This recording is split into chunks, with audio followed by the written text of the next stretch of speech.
아멘. 오늘 설교 제목은 사랑을 저버린 이스라엘, 사랑을 저버린 이스라엘입니다. 성도 여러분, 오늘 이 말씀은 우리가 연이어 계속 이 호세아서를 살펴보면 참 하나님께서 이 이스라엘 에브라임을 향하여 안타까워하시는 마음이 계속 묻어나고 있지요. 어떤 심판과 어떤 진노, 그리고 이러한 책망에 대한 이야기를 우리가 계속 나눌 때에 우리는 그 내면에 하나님의 아픔을 볼 수 있어야 합니다. 우리가 자녀에게도 우리가 경책하며 우리가 무엇인가 우리가 화를 내거나 바른 길을 가도록 이야기를 할 때 그 내용 속 마음 중심에는 사랑이 담겨 있는 것이지요. 그래서 우리는 그 사랑을 보지 못하면 겉모습만 보면 하나님에 대해서 오해하거나 하나님의 뜻을 잘 이해하지 못하는 그런 모습들을 가질 수도 있습니다. 오늘도 우리가 함께 살펴볼 말씀 속에서 깊이 묻어나오는 하나님의 이면의 사랑, 우리를 향하신 하나님의 그 간절한 마음이 여러분 마음속에 울림으로 함께하길 간절히 축원합니다. 호세아서 우리가 지금 살펴보면서 우리 앞장에서 우리 앞선 본문에서는 형벌의 날, 심판의 날이 이르렀다, 이런 이야기를 좀 했어요. 그들이 하나님의 은혜를 저버렸기 때문에 하나님께서 이와 같이 형벌과 심판을 내리시는 것을 우리는 살펴보았습니다. 특별히 어떠한 상황까지 갔습니까? 기브아의 사건까지 이야기를 하셨죠. 자, 여러분 저를 보시겠습니까? 예배 때는 예배에 집중하십시오. 말씀에 생명 거셔야 합니다. 왜냐하면 이 시간에도 다른 영적인 악한 세력들은 여러분의 마음을 뺏으려고 하거든요. 그래서 정신 바짝 우리가 말씀 앞에 집중하기를 간절히 원합니다. 기브아 시대의 사건, 아는 것처럼 레위인의 첩사건이었죠. 성경에 나타난 최초의 토막살인 사건입니다. 토막살해, 자신의 죽은 첩을 토막 내서 12지파에 보내 이와 같이 기브아에 있었던 베냐민 족속에 행했던 행악, 그 악함을 고발했습니다. 그로 말미암아 전쟁이 일어났고 베냐민은 그 지파는 600명밖에 남지 않을 정도로 철저하게 멸망을 당하게 되었었죠. 그와 같이 지금의 때가 그렇다는 겁니다. 지금 기브아의 사건의 그 패악한 현장처럼 에브라임 너희가 그와 같이 하나님 앞에서 패악하고 음행했고 하나님을 떠났다, 하나님의 백성으로서의 행함이 보이지 않는다라고 하나님께서 이와 같이 호세를 통해서 말씀해 주고 있는 것이죠. 우리는 그 가운데 오늘 본문을 이어갈 겁니다. 이렇게 이야기를 열고 있습니다. 옛적에 내가 이스라엘을 만나기를 광야에서 포도를 만남같이 하였으며 너희 조상들을 보기를 무화과 나무에서 처음 맺힌 첫 열매를 봄같이 하였거늘 그들이 바알보르에 가서 부끄러운 우상에게 몸을 들임으로 저희가 사랑하는 우상같이 가증하여 졌도다. 오늘 10절에서 17절까지는 하나님께서 두 가지 사건을 가지고 말씀을 하십니다. 여러분, 지금 10절에 보면 하나님께서 이 이스라엘을 무엇같이 만난 것처럼 여기신다고 하죠. 여기에 보면 만나기를 광야에서 포도를 만남같이 했다. 여러분, 광야는 먹을 것이 없죠. 풀 한 폭이 자라기 힘든 곳입니다. 여러분, 인생 속에서도 이와 같이 우리는 광야를 지내고 있어요. 그런데 우리에게 생수와 같은 예수 그리스도, 그분이 우리의 영혼과 생명을 인도해 가시는 진정한 근원이시죠. 근데 우리가 만약 다른 것을 찾아서 해갈을 조금 할지 모르지만 그 해갈은 오히려 더 우리의 목마름을 가져오게 되는 것이죠. 광야에서 목마른 한 여행자가 지금 이와 같이 포도를 만났다고 생각해 보십시오. 이것은 얼마나 큰 기쁨이겠습니까? 얼마나 큰 선물이겠습니까? 여러분, 상상력을 좀 동원하셔야 됩니다. 진짜 목말라서 정신이 혼미해지고 있는 상황 속에서 이와 같이 포도를 발견했을 때는 그 포도로 말미암아 우리의 목을 축일 수가 있겠죠. 그리고 더 나아가서 무화과 나무에서 맺힌 첫 열매를 봄같이 하였다. 무화과에서 맺힌 첫 열매를 우리가 볼 때 얼마나 사랑스럽고 얼마나 그것을 통해서 내 마음에 기쁨이 있겠습니까? 지금 하나님은 첫사랑을 말하고 있는 거예요. 첫사랑을. 여러분, 무엇을 말했다고요? 예, 우리 청년 여러분 잘 들으세요. 자, 우리 청년 여러분 저한테 집중해 주세요. 첫사랑. 왜냐하면 사랑에 대해서 분명히 알아야 되기 때문에 그래요. 우리도 예수님을 만났을 때 첫사랑에 대한 것을 회복하자라고 이야기를 하지요. 왜일까요? 첫사랑만큼 순수하고 뜨거운 사랑이 없기 때문에 그 사랑을 자꾸 돌이켜 회고하면서 그 사랑을 회복하자고 말하는 거죠. 여러분, 첫사랑은 그만큼 중요해요. 그리고 첫사랑의 마음은 순수해요. 그런데요, 그 사랑이 변해갑니다. 문제는 그거예요.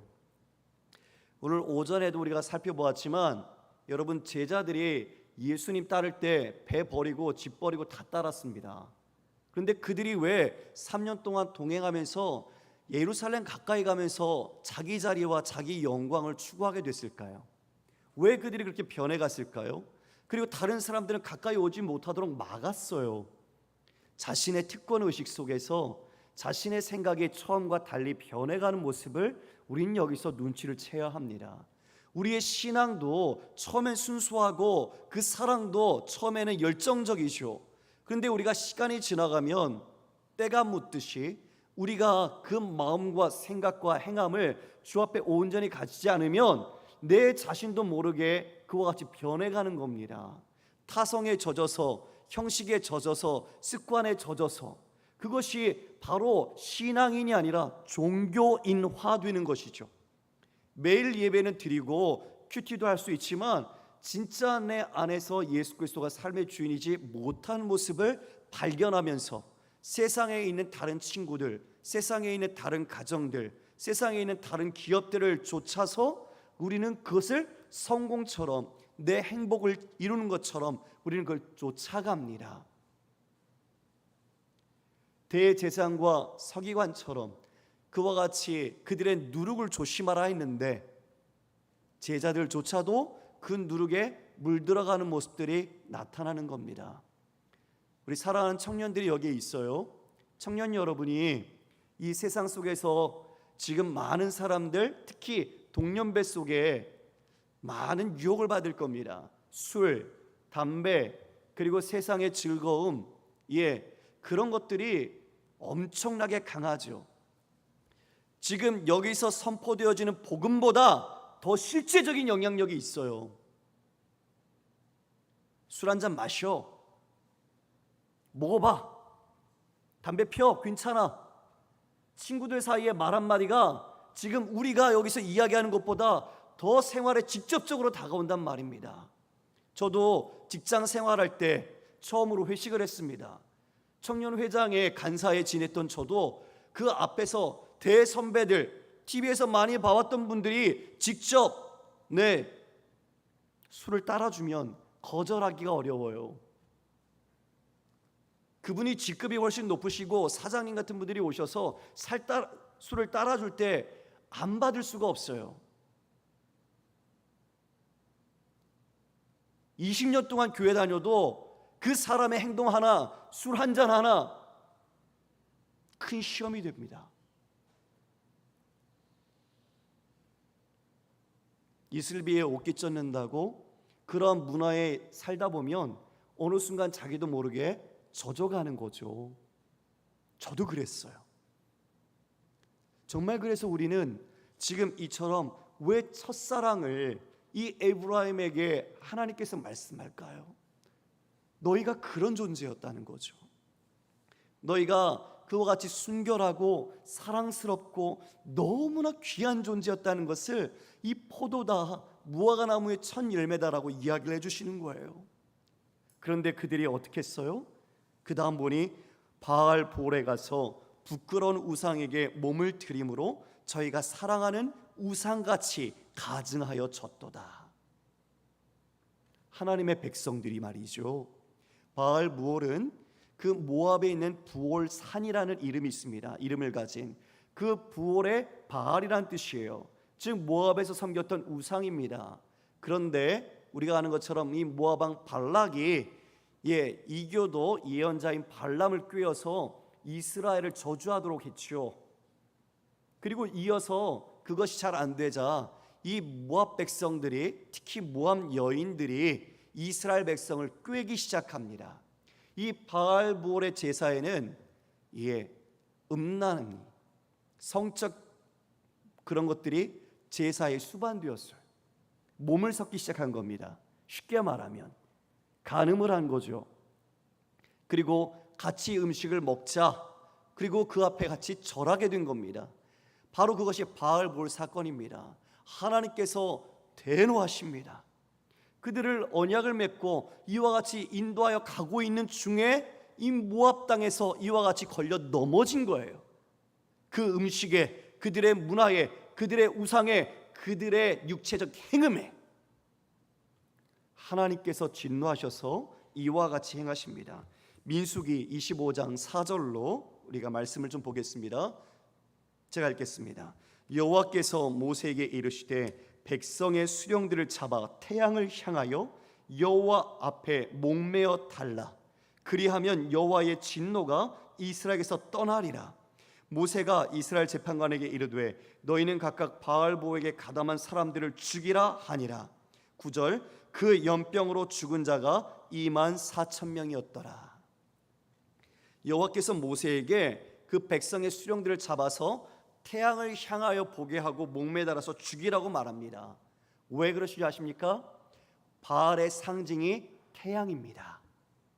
그래서 너희들이 그렇게 쫓았던 그 태양, 바알을 향하여 보고 바로 수치스럽고 어리석었던 너의 모습을 깨달으며 죽음을 맞이하라는 것이죠.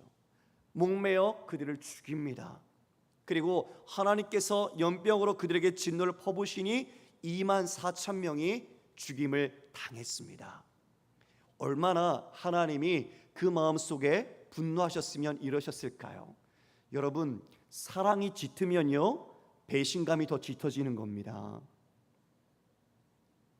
사랑과 애증은 불가분의 관계예요. 금방 그것이 변할 수 있어요. 그만큼 사랑하는 만큼 상처가 다가오면 애증의 관계로 변하게 됩니다. 지금 이와 같이 24,000명을 죽이시고 하나님은 그 진노를 푸십니다. 왜 그러셨습니까? 이스라엘이 하나님의 사랑을 우습게 여겼어요. 하나님이 그들을 얼마나 사랑하시는지를 잊어버리고 그 사랑을 저버린 거예요. 그 사랑의 저버림에 하나님께서 이와 같은 진노로 그들에게 형벌을 내리신 겁니다. 그래서 너희들이 사랑한 우상처럼 너희도 가증하게 되었다, 이렇게 말씀하시죠. 이 말씀 속에는 하나님의 이면에 있는 깊은 아픔이 묻어져 있는 겁니다. 하나님께서 그 스스로 먼저 나타나셔서 우리에게 그 은혜의 약속을 주셨고 하나님이 친히 그것을 이루셨습니다. 그런데 지금 그 은혜를 우리는 배반하고 하나님께 우상 숭배라는 것으로 오히려 갚아버렸죠. 하나님은 이에 이러한 마음으로 우리에게 대하시는 거예요. 여러분, 깊은 사랑을 이스라엘은 우상 숭배로 되갚아버렸습니다. 부끄러운 우상을 선택한 그 에브라임에게 하나님께서 오늘 이제 우리가 본 그 바알볼 사건과 같이 타락하고 부패한 에브라임에게 현실적으로 저주를 하십니다. 어떻게 저주하십니까? 우리 함께 11절 말씀을 읽어보겠습니다. 시작. 에브라임의 영광이 새같이 날아가리니 해산하는 것이나 아이 베는 것이나 임신하는 것이 없으리라. 너무나 무서운 저주죠. 임신하는 것도 해산하는 것도 없겠다. 하나님께서는 아브라함에게 오셔서 그 약속을 하신 것이 그 여러 민족, 그 자손을 주겠다고 약속해 주셨습니다. 그리고 우리가 알고 있는 문화 명령에서도 생육하고 번성하여 땅에 충만하라고 말씀해 주셨습니다. 그런데 그러한 축복에 반대되는 너희는 임신도 못하고 출산도 할 수 없는 그런 몸, 그렇게 만들어버리겠다 말씀하고 계세요. 그만큼 이 민족에 대하여 하나님께서 철저한 심판을 지금 이야기하고 계시는 겁니다. 신명기 28장 15절로 19절 말씀입니다. 내가 만일 내 하나님 여호와의 말씀을 순종하지 아니하여 내가 오늘 내게 명령하는 그 모든 명령과 규례를 지켜 행하지 아니하면 이 모든 저주가 내게 임하며 내게 이를 것이니 16절 말씀 같이 시작. 들에서도 저주를 받을 것이요 또 내 광주리와 떡 반죽 그릇이 저주를 받을 것이요 18절 시작. 내 몸의 소생과 내 토지의 소산과 내 소와 양의 새끼가 저주를 받을 것이며 19절 함께 있습니다. 내가 들어와도 저주를 받고 나가도 저주를 받으리라. 내 하나님 여호와의 말씀을 순종하지 않으면 지금 우리가 읽은 이러한 저주를 받을 것이다 라고 말씀은 우리에게 이야기해 주고 있습니다. 신명기 사관이죠. 신명기 사관은 하나님의 말씀하면 축복을 받고 하나님의 말씀에 불순종하면 이와 같이 저주와 화를 당하게 됩니다. 우리가 읽었던 말씀 중에 18절에 내 몸의 소생과 내 토지의 소산과 내 소와 양의 새끼가 저주를 받을 것이며, 하나님 말씀에 순종하지 않은 저주가 내 몸의 소생이 저주를 받는다라고 이야기하고 있습니다. 지금 말씀하신 것처럼 해산하는 것이나 아이 베는 것이나 임신하는 것이 없으리라. 그들은 하나님의 말씀, 이 언약을 깼습니다. 이에 하나님께서는 이에 대해 생명, 이와 같은 결실을 맺지 못하도록 이런 저주를 말씀해 주고 계시는 거죠. 하나님의 은혜가 저주로 바뀌었습니다. 한 사람도 남기지 않겠다. 후손이 끊어져서 완전히 멸절하게 되겠다라고 말합니다.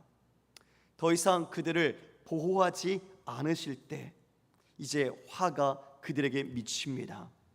12절에 혹 그들이 자식을 기를지라도 내가 그 자식을 없이 하여 한 사람도 남기지 아니할 것이라. 내가 그들을 떠나는 때에는 그들에게 화가 미치리로다. 행여나 너희들이 자식을 기르지만 내가 그 자식을 없이 하여 한 사람도 남기지 않겠다. 전쟁과 기근과 이와 같은 질병으로 인하여 그 자식을 다 남기지 않겠다라고 말합니다. 내가 그들을 떠날 때에는 그들에게 화가 미칠 것이다. 즉 하나님의 보호가 사라지면 그 삶은 저주와 화를 당할 수밖에 없다는 것이죠. 하나님이 우리에게 함께 하심이 그러므로 복인 것입니다. 할렐루야. 우리는 이것을 정말 우리의 뼛속 깊이까지 새겨야 합니다. 자꾸 다른 것이 복인 줄 알고 우리는 거기에 눈길을 줍니다. 누군가가 무엇을 더 가졌다면, 무엇을 더 이루었다면 우리는 그것이 곧 자신의 자랑과 명예와 자신의 존재의 가치인 것처럼 그것을 따라가는 성향이 있습니다. 정말 우리가 따라할 것은 하나님의 말씀이요 예수 그리스도인데 우리가 그것을 따름으로 말미암아 지금 에브라임이 이와 같은 진노의 저주를 받고 있는 것이죠. 참으로 안타깝기 그지없습니다. 하나님이 그들을 떠나시는 날에는 그가 화가 미치리로다. 하나님은 이제 이 아수르를 통해서 이들에게 전쟁을 일으키시고 그들을 남기지 않습니다. 그들을 다 흩뿌리실 겁니다. 이스라엘이 되게 하시는 거죠. 자신이 모아서 그 언약의 땅으로 행복하게 살라고 부르셨는데 그 땅은 하나님의 말씀에 순종해야 살 수 있는 땅인데 하나님의 말씀을 저버렸으니, 하나님의 사랑을 저버렸으니 하나님은 그들을 흩으시는 겁니다. 아수르에 파르시는 거죠. 그러므로 말미암아 그들의 자식이 전쟁터에 나가서 그들은 죽임을 당합니다. 이제 아무도 그 생명을 담보할 수 없는 것이죠. 이에 이렇게 말씀합니다. 13절에 내가 보건대 에브라임은 아름다운 곳에 심긴 두로와 같으나 그 자식들을 살인하는 자에게로 끌어내리로다. 이 에브라임은 아름다운 곳에 심긴, 이 심긴다는 표현은 다른 곳에서 옮겨와서 그곳에 심었다라는 단어입니다. 그렇게 너희들을 이쁘고 사랑스럽고 보배처럼 여겨서 내가 이 약속의 땅으로 옮겨와 너희를 심었다. 여기서 두로는 여린 식물을 말해요. 여린 나무, 즉 새싹같이 여린 나무지요. 바로 그와 같이 너희를 내가 애지중지하고 물을 주고 햇볕을 주고 그리고 영양분을 주듯 내가 너희들을 돌보았고 인도하여 내었다. 그런데 그들이 지금 이제 어떻게 될 것인가? 그 자식들을 살인하는 자에게로 끌어내리로다. 처음과 끝이 다릅니다. 처음은 하나님의 사랑 안에서, 그분의 손길 안에서 그 돌봄을 기뻐하며 자신들이 언약 백성으로 살았는데, 지금 이와 같이 약속의 땅에 와서 이제 하나님과 살다가 눈길을 어디로 돌린 거죠? 다른 곳으로 돌린 거예요. 하나님이 앞에 계시는데 코람데오, 신전의식이 아니라 다른 것을 내 앞에 두고 사는 겁니다. 이런 거죠. 하나님같이 여겨지는 그 다른 것, 더 좋아 보이는 것, 아담과 하와가 그와 같이 선악과에 넘어졌던 것처럼 여러분의 선악과는 무엇으로 다가올까요? 여러분이 하나님과 함께 지금 마음속에 품고 있는 다른 선악과, 그런 것은 여러분 무엇인지 한번 생각해 보십시오. 분명히 그런데 거기에 손을 내는 날에는 정녕 죽습니다. 그것을 우리는 너무나 간단하지만 지금 이 호세아서를 통해서 우리는 배우고 있는 거죠. 아니요, 성경 전체가 어쩌면 간단합니다. 여러분 저를 보시겠습니까? 성경은 압축하면 하나님을 따라 살면 정말 행복한 삶, 그러나 하나님을 버리고 하나님의 말씀에 불순종하면 영원한 죽음과 저주의 삶을 산다는 거예요.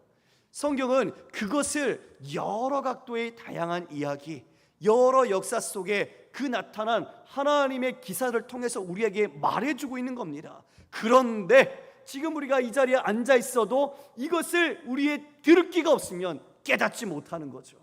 여전히 우리가 이것을 끝내고 내가 가고 싶어하는 곳, 내가 하고 싶어하는 일, 그것이 내 마음속에 자리 잡고 있다는 겁니다. 지금 이런 여린 나무, 이런 두로와 같은 것들을 가다 심었는데 그들이 어떻게 하죠? 자식들을 살인자에게로 끌어내고 있습니다. 이 말은 아수르와의 전쟁에 자신의 자식들을 내보내서 그 살인자인 아수르에게 죽임을 당하게 한다는 것이죠. 얼마나 비극적입니까? 하나님이 행복하도록, 하나님의 그 축복을 누리며 살도록 그 모든 것을 다 주셨습니다. 친히 함께 해주셨습니다. 그런데 다른 사랑, 가짜 사랑이죠. 사랑 같아 보이는 다른 것에 자신의 몸과 마음을 주어 간음하고 행음했습니다. 우상 숭배한 것입니다. 그러므로 이들은 여린 이런 두로같이 그런 하나님의 돌보심을 받지 이제 못하는 썩은 나무, 뿌리까지 썩어버린 나무가 되어버리고 만 것이죠. 14절에 호세아가 하나님께 기도합니다. 하나님께 간구하는 내용이 14절인데요 우리 14절 함께 읽어보겠습니다. 시작. 여호와여, 그들에게 주소서. 무엇을 주시려 하나이까? 아이 배지 못하는 태와 젖없는 유방을 주시옵소서. 아니 무슨 이런 기도가 있어요. 여러분, 저주 아니에요? 좋은 학점을 따야 되는데 멍청한 머리를 주시고 학점을 제대로 받지 못하게 해주세요, 이런 거예요. 기억력을 다 없애주시고 그 눈을 가려서 정답을 피해가게 해주세요, 이런 거예요. 지금 아이 배지 못하는 태와 젖없는 유방을 주시옵소서. 왜요? 그 자식 낳으면 어떻게 하는데요? 아수르의 전쟁터에 보내서 다 죽이니까요. 그 죽음의 고통과 아픔을 겪지 못하도록 그러면 차라리 그 자식을 주지 마세요. 지금은 호세아는 그걸 기도하는 거예요. 하나님, 그걸 어떻게 봐요? 자기 자식을 내보내서 그들의 무참히 죽임을 당하는 것을 어떻게 봐요? 그럴 바에는 차라리 임신하지 못하게 하시고 젖 먹이지 못하는 유방이 되게 해주세요. 이게 복이지요. 이렇게 간구한 거예요. 이 마음이 여러분 느껴지십니까? 자기 민족을 향해서 자기가 이렇게 기도해야 하는 그 마음의 아픔이 여러분 느껴지십니까? 절대 이런 일이 있어서는 안 될 것입니다. 그치요? 우리에게 이런 일이 절대 있어서는 안 될 겁니다. 그러므로 정신을 바르게 차려야 합니다. 잘못하면 우리가 이와 같이 하나님을 떠나 다른 복을 찾을 때에 우리에게 이러한 아픔이 있다는 것을 우리는 오늘 볼 수 있는 것이기 때문이죠. 호세아의 이 기도 속에서 진짜 에브라임의 참상과 얼마나 이런 하나님과의 비극적인 모습이 그려지는지 마음의 아픔이 다가옵니다. 부모의 심정이라면 더 이해가 되실 겁니다. 그 자식을 애지중지 길렀는데 그것을 전쟁터에 보내서 죽여야 한다면 하나님께서 하나도 남기지 않겠다고 말씀하셨기 때문에 다 죽는 겁니다. 그렇게 될 자식을 바라본다면 본인이 죽는 것보다 더 고통스럽겠죠. 그런데 아십니까? 지금 그것이 하나님 아버지의 마음입니다. 청년 여러분 잘 들으세요. 여러분들을 기르신 부모님은 정말 여러분을 위해 모든 것을 다 내어주시며 사랑하신 분들입니다. 하나님이 우리를 그와 같이 사랑하셨습니다. 그런데 그와 같은 사랑받은 자녀가 그 사랑의 뜻을 버리고 배신하고 다른 길로 행할 때 부모는 죽은 거예요. 산 게 아니에요. 숨은 쉬지만 그 아픔과 고통은 이루 말할 수 없는 거예요. 지금 이와 같이 그 모든 자식 하나도 남기지 않겠다라고 말씀하신 하나님은 아픈 거예요. 너무 아픈 거예요. 그 마음이 여기에 묻어나와 호세아가 이와 같은 간구를 하나님께 드리게 되는 것입니다. 이어 이렇게 이야기합니다. 15절에 또 다른 한 사건을 하나 이야기하면서 에브라임에 대하여 너희들의 심판을 이야기하시는데요. 그들의 모든 악이 길갈에 있으므로 내가 거기에서 그들을 미워하였노라. 그들의 행위가 악함으로 내 집에서 그들을 쫓아내고 다시는 사랑하지 아니하리라. 그들의 지도자들은 다 반역한 자니라. 여러분, 길갈은 하나님께서 이스라엘 백성 여리고 그 요단강을 건넌 다음에 여리고 가기 전에 그곳에서 할례를 했던 곳이에요. 할례가 무엇이죠, 여러분? 하나님 백성의 언약의 표징, 바로 할례를 했던 곳이 길갈입니다. 하나님의 백성으로서의 정체성을 확인하고 하나님을 따라 순종하기로 결단한 곳. 그런데 그 길갈에서 지금 악이 있다, 내가 거기에서 그들을 미워한다라고 말합니다. 우리가 앞서도 보았지만 길갈에 무슨 일이 있었기에요? 길갈에 송아지 우상을 했습니다. 바알 숭배를 했습니다. 그래서 유다에게 말했죠. 유다야, 너희들 베다웬으로 가지 말고 길갈로도 올라가지 말아라. 하나님께서 이렇게 말씀하셨어요. 이 바알과 이 송아지를 섬기는 바로 이 길갈이라는 예배의 중심지가 우상의 중심지로 바뀌어버린 것이죠.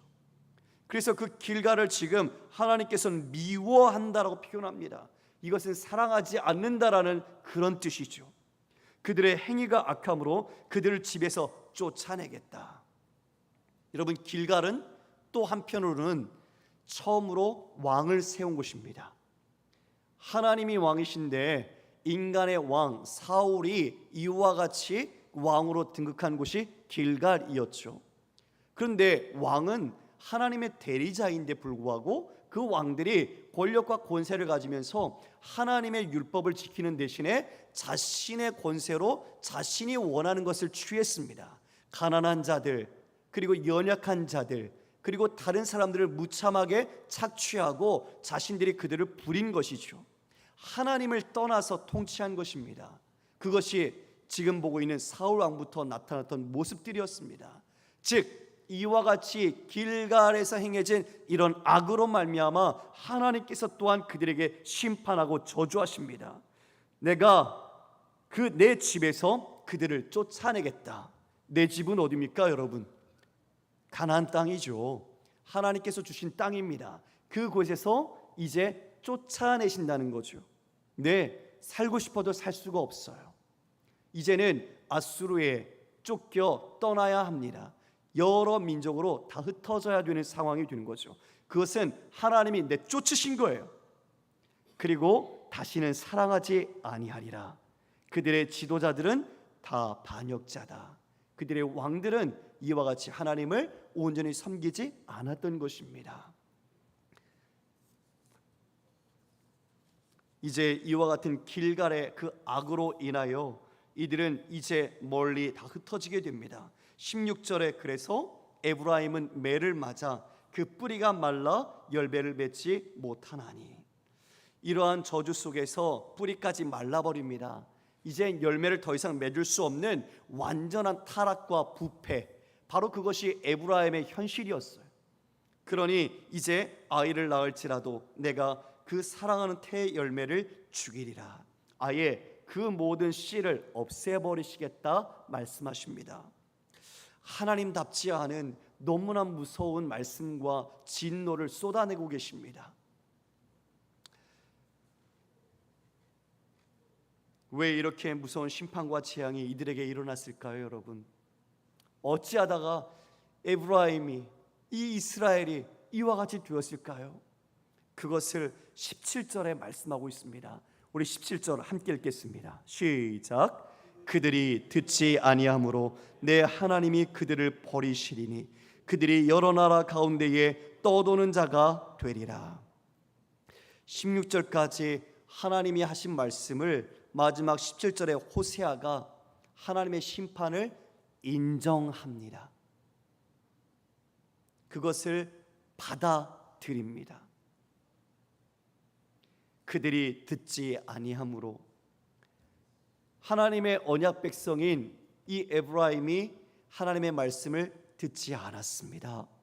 그것이 지금 이러한 사태를 만든 것이죠. 하나님의 율법을 주었으나 그 율법을 이상한 것, 낯선 것으로 여겼다고 말한 것처럼 하나님의 뜻을 알게 힘쓰지 않았습니다. 성도 여러분, 지금 이 호세아서에서 이 에브라임에 대하여 우리가 알아야 할 네 가지 중요한 사실이 있습니다. 여러분이 기록하셔도 좋겠습니다.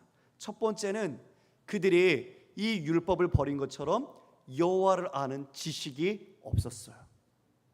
여호와를 아는 지식이 없으므로 망하는도다. 그리고 그들은 우상 숭배, 즉 신앙을, 혼합주의 신앙을 가졌습니다.